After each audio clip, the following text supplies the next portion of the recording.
Senator Miller was right when earlier today he said that Minnesota's labor market is tightening up, and he indicated that our unemployment rate is at 4%, where the federal rate is about 4.5.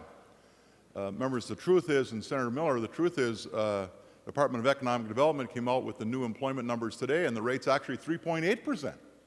Now, good news. I think we all should be happy about that. We have a record number of Minnesotans working in the private sector, 2.5 million people.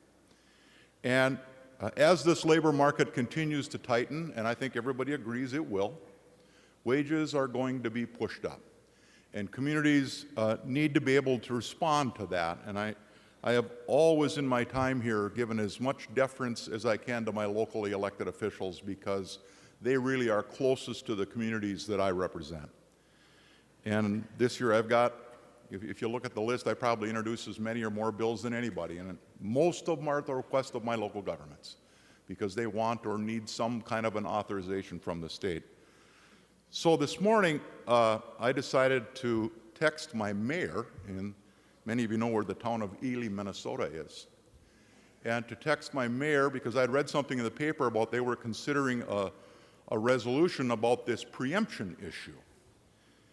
And this is what I heard back from the mayor, members, and many of you not only know where Ely is, you've been there. He said, it's on our agenda, but the agenda's not public yet. The city will be passing a resolution against all bills or ideas that take power away from cities to determine their own destiny. The list is quite extensive. It took 3 pages to print. Members, let me tell you why Ely, the little town of Ely, feels so strong about this. In 2015, there were 3,408 people in Ely. The city of Ely has not been that small since the 1890s. And population all across the state and rural towns are struggling. But Ely used to be, in 1930, was over 6,100 people. And today it's 3,408.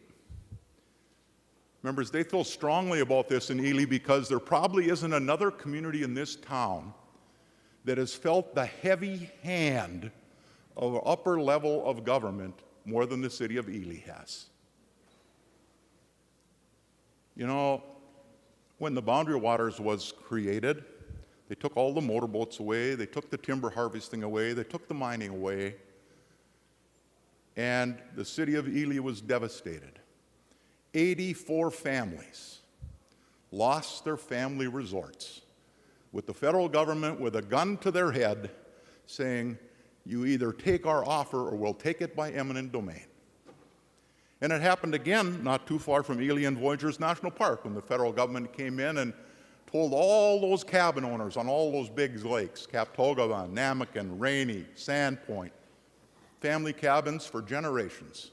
And the federal government came along and said, here's our offer, take it, or we'll let you stay there for 25 years, and then we're going to take it from you. And it was interesting, a few years ago I started to get emails from people that had family cabins, and they said, we didn't realize 25 years would come so fast. Members, up north, people have felt this hand of the upper levels of government for a couple of generations now. And our communities have been incredibly changed because of it.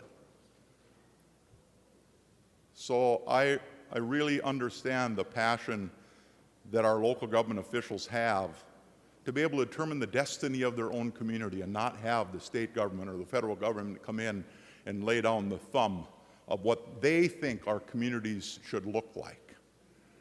So today I'm going to vote no on this bill. I have to trust my local elected officials that they're really the ones responsible for what they want their community to look like. And I stand with my mayors and my city councilors. Madam President, I have not heard from one. And I have as many cities and 4 counties as most of you in this room.